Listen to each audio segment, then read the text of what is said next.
Madness and genius are often said to be close bedfellows, although the link between the two is little understood. Chris Joseph has known both extremes, and in the Golden Straitjacket he lays bare his struggle with bipolar disorder and the condition's pendulum-like swing between creative dynamism and dark despair. After walking out of university and briefly dabbling with life as a Benedictine monk and a nightclub bouncer, Chris went to work at a dilapidated iron foundry, where he lost his right arm in an horrific industrial accident. The accident was the springboard to a new career in the world of advertising and the trigger for the mental illness that was to blight his life. Having established his own award-winning agency in London's West End, renowned for its off-the-wall creative thinking, Chris also used his considerable creative skills to publicise and settle High Court copyright and banking disputes with major corporations, most notably Barclays Bank. The Golden Straitjacket is a graphic, moving and frequently hilarious account of his life as a bipolar sufferer. The highs which drove the creation of multi-million-pound advertising campaigns, giving way to bouts of deep depression and enforced hospitalisation.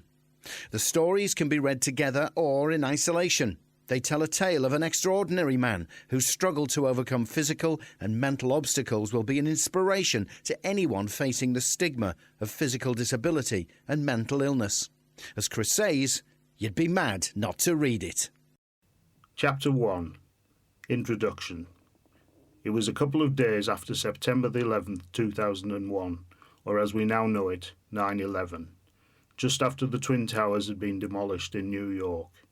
It was the end of the world, the money markets would collapse, and World War III was about to break out, or at least that's what I believed.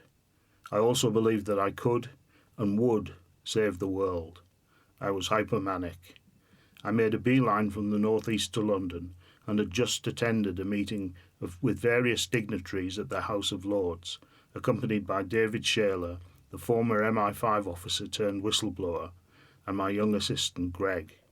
We were all smartly dressed in suits and popped into the Il Sorriso restaurant on Charlotte Street, opposite Saatchi & Saatchi Advertising, for an Italian meal. There was no expense spared, and I willingly paid the bill. Then we walked towards Soho and disappeared into a members-only gentlemen's club under Gooch Street that was full of prostitutes, all touting for business in the smoky, perfume-laden air. I politely refused to pay for a lady for each of my companions, and we made our way to Soho, where we ended up drinking champagne with the lap dancers in Peter Stringfellow's nightclub until the early hours of the morning. We made our way back to home base in Kent, and I immediately ordered a takeaway. That was my affectionate term for an escort girl. She cost me £500 in cash.